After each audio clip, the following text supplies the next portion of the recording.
If you're thinking about work while you're on vacation, it's nagging you in the back of your mind and something's keeping you up at night, you're not having a good vacation. You're basically worried about work and then you're not refreshed coming back. So that's a big thing for me.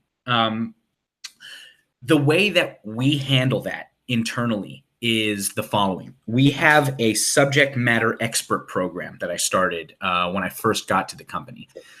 We meet as a team and identify areas of responsibility, right? So we have a service catalog with our critical services listed in it, things like Slack, the network, audiovisual, Jira, Confluence, and we run very democratically, right? So I like to think that we run our team sort of like a pirate ship, right? Where there's a captain, and the captain is basically providing, general overarching direction and clearing blockers for the rest of the crew to operate. But if the captain is not doing well on a real pirate ship, I didn't know this, but on a real pirate ship, the captain is democratically elected. And if the captain is not doing well, he can be voted out of being captain. And so I sort of take that to heart with my team.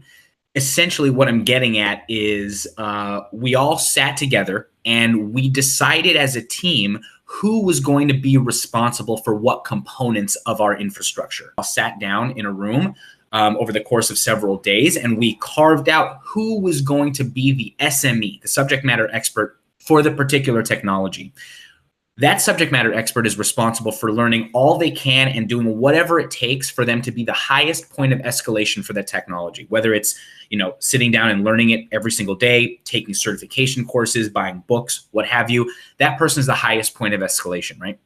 Mm-hmm. Then that person is responsible for creating and delivering training to the rest of the team. Part of being the subject matter expert is that you are also responsible for making sure that the service doesn't stop running in your absence. That's part of your responsibility of the SME.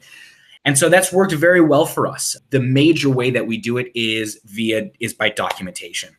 I mean, you cannot overstate the importance of documentation. A big thing for that SME is being responsible for the creation and maintenance of that documentation. And right before anybody goes on vacation, I have one of my teammates going on vacation. He's going to India for another colleague's wedding at some point toward the end of next month. He's responsible for a lot of critical infrastructure. And he's been going through documentation, making sure it's all up to date, because when he leaves, I don't want to bother him. He's going to be in India. So not only do I don't want to bother him, but it's his time off. I shouldn't have to bother him. But again, part of that is his responsibility. So that's how we sort of make it happen.